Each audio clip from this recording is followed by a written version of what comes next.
Hello guys, how are we doing? How's everybody doing? So today I want us to talk about lead vocals. But first thing first, I'm enjoying my Studio Pro. Hope you're enjoying your own. Yeah. So don't get jealous if you have not gotten yours. Yes. So let's go into it and let's see what we are going to achieve with this. I've already mixed. I just want to walk us through like a breakdown. So I'm going to play the before and after of this project, but mainly on the lead vocals. I've triggered the drums already. I've done my gain staging and stuff. I've mixed guitars. I've bounced some stuff out already. I've transformed some stuffs and bounced them out already. So you won't be seeing much of the plugins that I'm working with.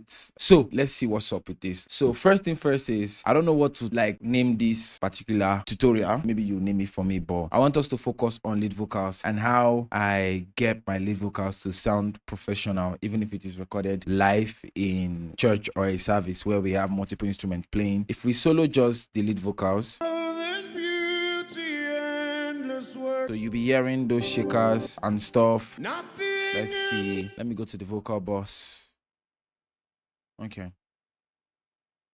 You'll be hearing those what's it called, shakers and stuff. You'll be hearing people talking on the background. This world could satisfy Jesus, and stuff. So it's part of it. If we open this and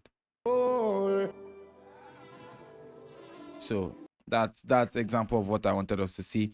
But that's the BGVs. I've bounced them already. I'm still going to do a little bit on them, but I've bounced them already. So let's talk about this lead voice and let's hear it with the entire song.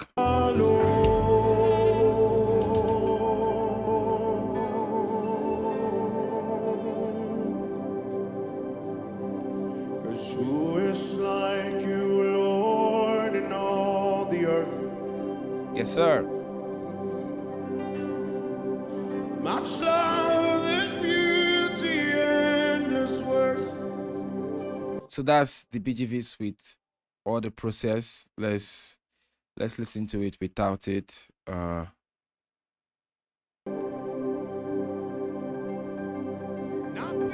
in this world could satisfy.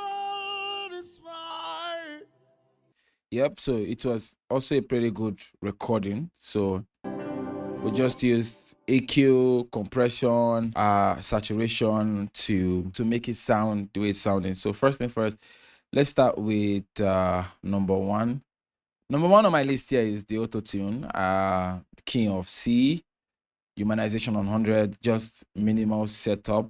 The next thing I'm doing is my EQ. So I love this EQ so much. The reason why is because of this track function on this EQ. Now, what this does is, after cutting this particular band of frequency, I'm using a precept, but I messed around with it a bit. After cutting this particular frequency, this is going to be tracking sounds that are hitting that particular threshold. When you compress, you get something like this. So if I want it to hit even harder, I'll just bring down the threshold a bit again. Jesus, you're the cup that won't run. But I don't want it to hit that much, so I'm going to take it back up. So this is the auto-tune vocal EQ. It's a go-to tool. I love this. This is superb. This is amazing too. And I don't even know what to say, but this is amazing. I love this EQ. So after Fab Filter Pro EQ, my favorite EQ is the auto-tune vocal EQ, but it's mainly for vocals though, because it is even written here, vocal EQ. And there are even more features to this. I think you can do pitch metering or something. There are much more to this stuff. You can spectrum analyzer, pre, post, or off. You can turn them off. You can also learn the vocals, then do whatever I want to do on it. Stuff. Cool. The next one I'm using is stock compressor from Presonus. So I'm doing a hard compression here because this project is very long. is long, so I'm not doing automations on them. I'm not doing automations, or I've not done automations yet, but I'm trying to use my compressor to achieve that dynamic balance between the loud parts and the lower parts on his vocals. So that's what I'm doing. But I'm doing a hard compression, a fast attack, and a slow release. I'm doing the makeup gain on 4.80 dB. My threshold is on 4.0.1.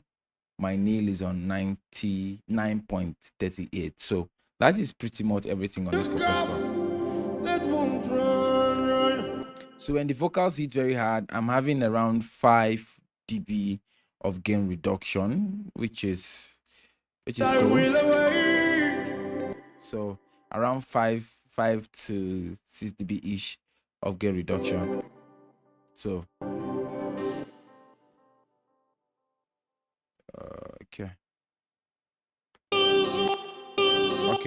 So the next thing I'm doing is I'm using the far filter satin 2 to saturate the vocals a bit, give it a little bit of that grit, that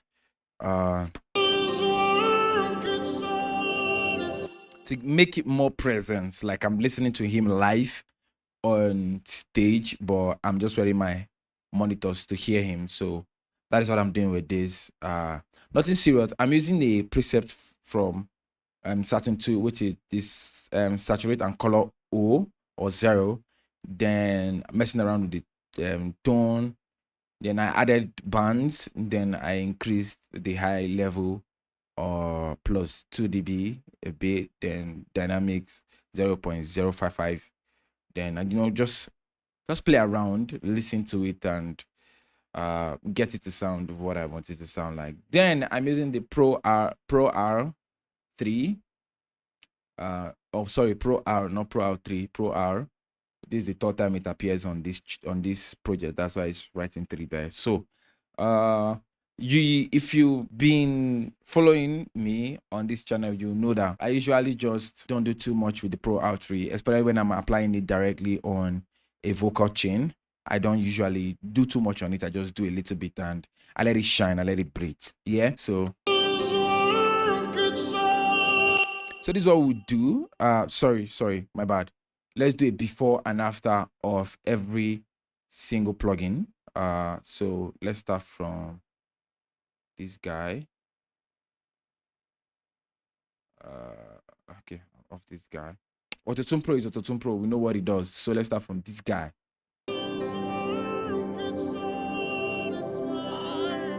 So you see that we are getting all of those. So it's just, nothing too much. Let's do the compressor before, after,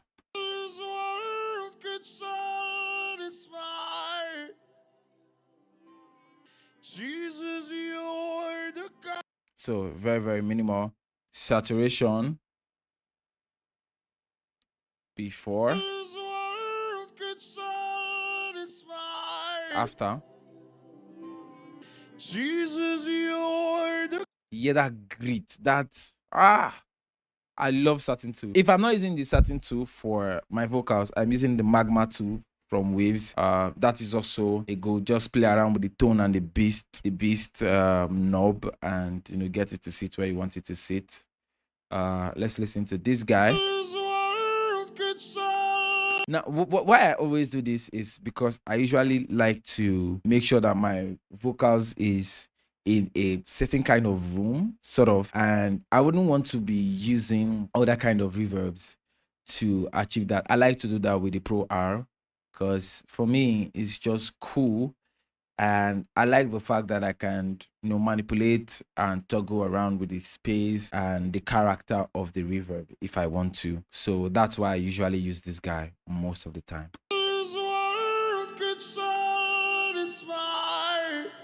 See, just give it that room and lushy sound, something like that. My first boss or FX channel is I'm using the bus as an FX channel, is the Abbey Road saturator. Let's turn this on. Let's get the saturation started. So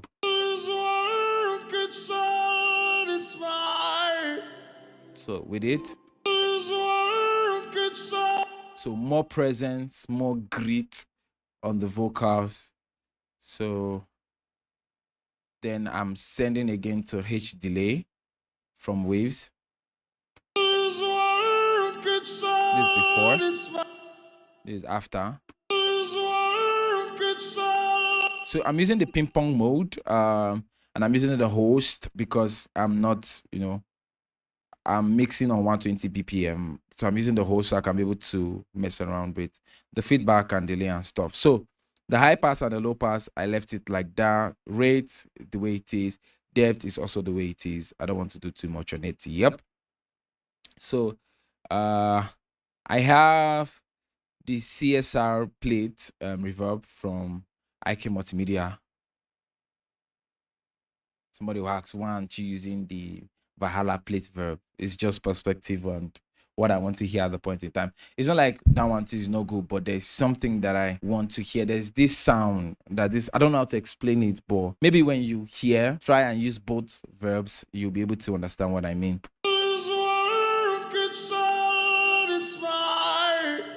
Yep. So before.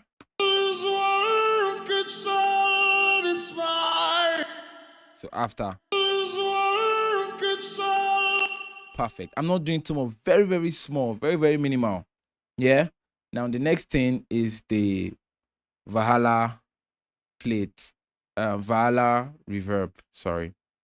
Valhalla vintage verb. Let's listen. Before.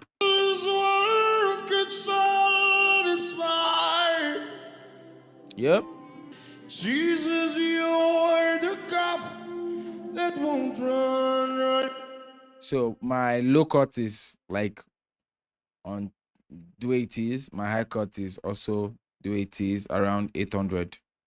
So I don't want the excessive highs. Then my decay rate is on 1.73 seconds. Pre-delay is 13.19 milliseconds. My mix is on 89.3%. My mode rate is the way it is, 2.53 hertz. Depth is 38.0%. The depth is early, 100%. I did not toggle around. I didn't touch the mode, the depth, or the shape. Even the dampening, I didn't mess around with any of these four. Just the remaining things I did touch, but these guys here, nah, I didn't do anything with that because I like the way it sounds. So this is the vocals. Sweet. Now let's hear with the music.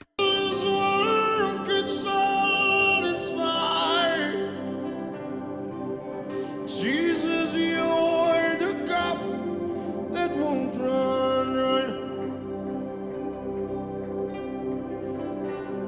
Treasure of my heart and of my soul.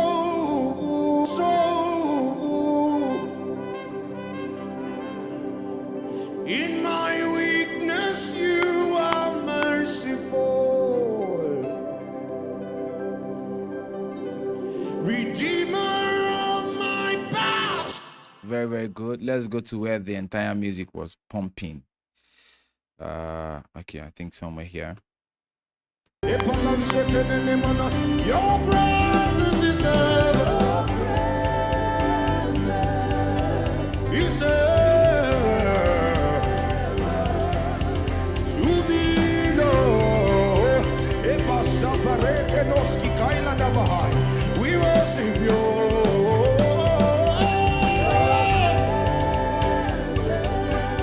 Now, normally I would be telling you this is how to use Clarity VX, remove all those noise, but this is a very clean recording, especially when it has to do with the vocals. The engineer really tried.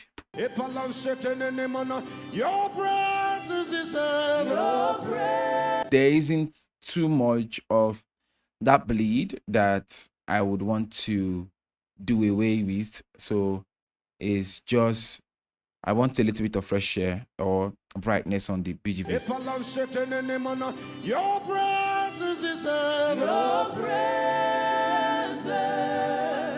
Yeah, I think that's fine. Just a little. Let's take this out a bit. Your presence. So there isn't too much abnormally or things I wouldn't want on the record to start working around with. So that is how to get your vocals to sound good, or this is my process on these vocals. So like I said, I don't even know what to title this subject. So hope this helps. My name is Sudale. Please do, like, I know I don't usually say this a lot, I don't talk about it, but I want to say it today. Please, I'm begging you, subscribe to my channel, like and comment, so it could give me more zeal to be able to post stuffs like this. And if you have any questions, please drop them down on the comment section below.